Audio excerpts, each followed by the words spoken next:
Olá pessoal, eu sou o professor Marcos Pérez e no vídeo de hoje daremos continuidade ao tema a Sociologia da Educação e a Inteligência Artificial. Hoje falaremos, nessa terceira parte, sobre Weber, o desencantamento do mundo e a vocação científica do professor. Então, na Sociologia de Max Weber, é citado aí 4 tipos principais de ação social, ou seja, as motivações que são por trás da ação dos indivíduos em sociedade. Tá?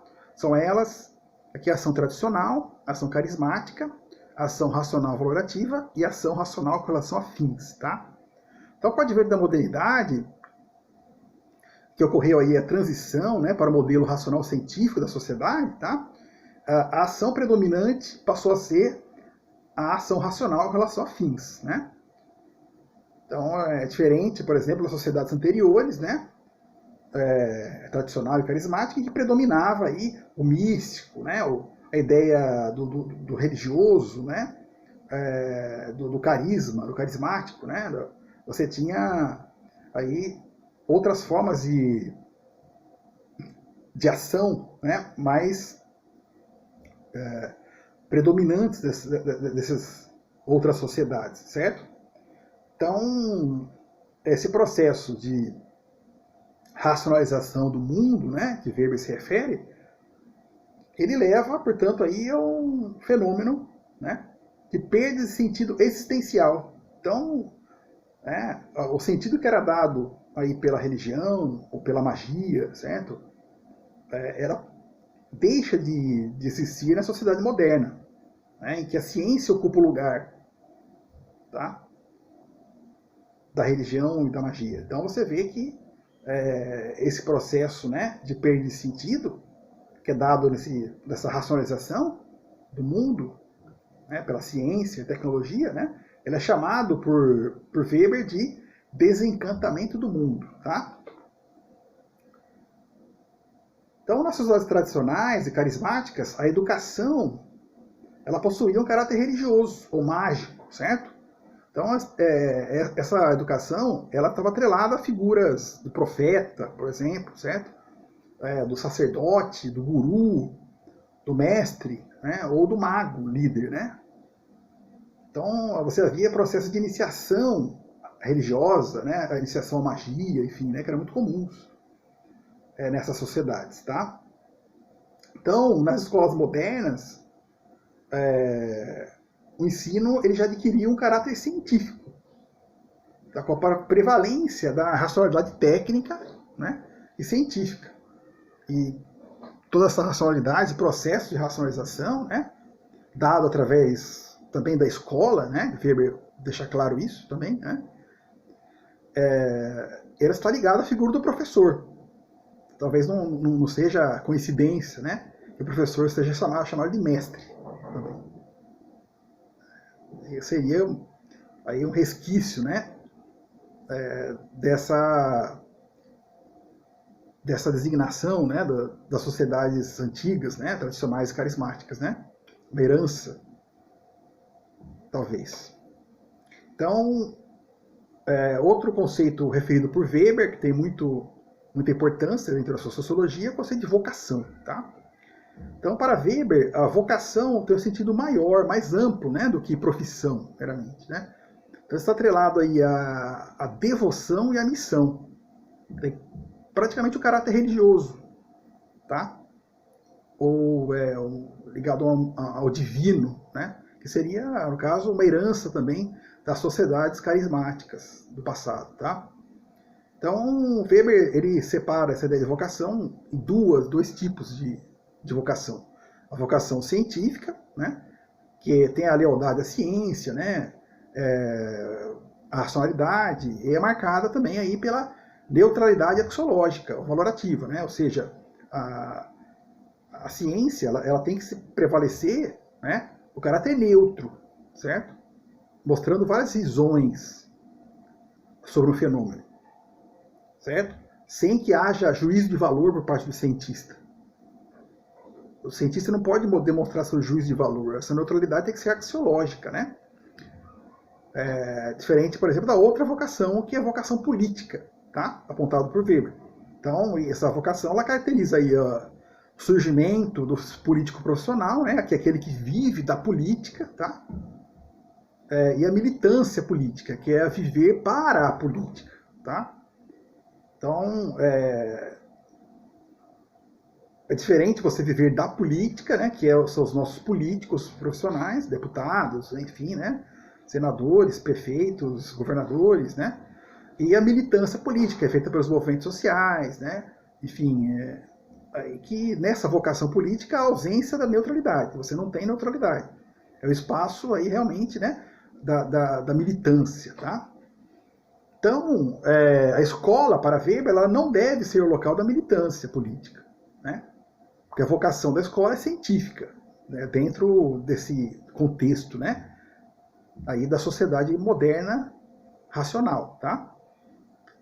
Então, o professor ele não deve emitir seu juízo de valor em sala de aula, tá? Sua opinião pessoal. Ele não deve expressar, porque ele está cumprindo aí o seu papel, a sua vocação científica, tá? Então, caso o professor ache necessário colocar a sua opinião, tá?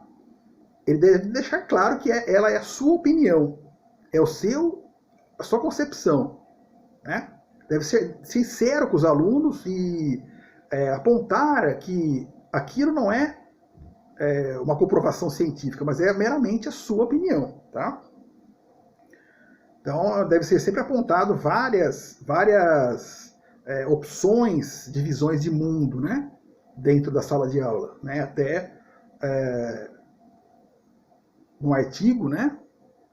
Aí, sobre a vocação do professor, né? A vocação científica do professor, que eu vou deixar aí citado na descrição desse vídeo, tá? O autor fala exatamente isso, né? Que a aula, né, da escola ela deve ser mais como uma feira, né? E o professor o cientista e o professor, né, mais ligados aí a figura do verdureiro, por exemplo. Ou seja, né, várias opções, né, várias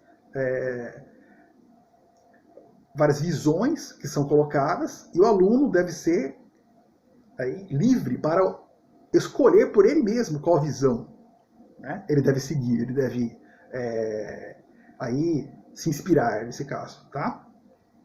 Então é errada aquela postura do professor que fecha, né, dando uma única visão sobre a história, os fenômenos em geral, científicos, né?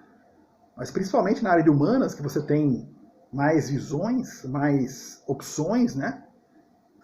E são mais subjetivas, certo? Então você vê que há essa confusão muitas vezes que ocorre, tá? Então, o local de militância é fora da sala de aula, né? Então você não deve fugir à sua ética científica como professor, certo? Deixando claro para os alunos que está emitindo a sua opinião e não é um dado científico, tá? Então, as redes sociais, dentro da sociedade que nós vivemos, né, tecnológica, né, da tecnologia digital, as redes sociais têm servido também para militância, tá? Nesse sentido que os professores têm se utilizado disso também, para praticar a militância, tá? Então, outro conceito que Weber trabalha é o conceito de burocracia, tá? Que a burocracia é esse modelo, né, que nós temos de organização que é racional, certo? Modelo hierárquico e racional de funcionamento, né, das organizações burocráticas, tá? Então, esse modelo de burocracia, ele é um modelo também que tem obstáculos, impedimentos, né? Disfunções, como por exemplo a morosidade, a demora, né? Do seu funcionamento, ou seja, vários níveis hierárquicos que vão dificultar o seu funcionamento, tá? Então, é interessante que há um exemplo aqui da Estônia, que é o país europeu, né? Que ela conseguiu o governo conseguiu promover 100% de acesso à internet para a população. Até eu vou citar na descrição desse vídeo, né, o artigo que fala disso, tá? Então, o chamado governo digital, ele possibilita até eleições por meio digital, tá? Para evitar filas, enfim. Então, esse processo ele também atingiu a escola, né? Essa relação professor-aluno, porque por meio da tecnologia você tem um maior acesso, certo? Do aluno ao professor. Então, isso também gera um processo de desburocratização da escola, tá? Então, esse acesso é facilitado pelas tecnologias digitais. É interessante também que as aulas online que têm sido aí aumentadas, né, têm se proliferado, enfim, né, aí nesse momento de pandemia, você vê as aulas online, elas podem, nesse caso, né, levar também a um maior compromisso do professor com a vocação científica, né? Sem cair no erro de você fazer a militância na sua aula, né? Pois aí, se os vídeos das aulas, né, as videoaulas, enfim, se eles são publicadas, né, na internet, nas redes sociais, né, isso permite uma maior exposição do professor, né? Então essa exposição, ela acaba criando, por exemplo, um limite, né, para a militância política, que não é a vocação do professor em sala de aula isso, né? Mas sim a vocação científica, tá? Então, o artigo que eu falei para vocês, né? Que fala do desencantamento do mundo, tá? É do professor Alonso Bezerra de Carvalho, da Unesp, tá? O artigo se chama Desencantamento do Mundo e Ética da Ação Pedagógica. Reflexões a partir de Max Weber, tá? O artigo foi publicado na revista Educação e Pesquisa, da USP, tá? Em 2010. Então é interessante que o professor ele encerra o artigo falando de Nietzsche, né? Em que a arte ela dá sentido à vida. Interessante essa junção de Weber e Nietzsche, né? Dizendo que esse processo de desencantamento do mundo, que a ciência não é capaz de dar sentido, né, à existência humana, ele pode ser pode ser substituído pela arte, pela dança, né, pela pintura, pelo cinema, né, pelo teatro, enfim. Então, a internet, as tecnologias digitais, elas tornam mais acessível para os alunos, para os cidadãos, né, esse processo, né? Então, a internet aproxima o homem da arte também. E é uma forma de você, através do ensino, né, da arte, promover um certo sentido. Resgatar, na verdade, um certo sentido à existência humana, tá? Então, por hoje, ficamos por aqui, tá?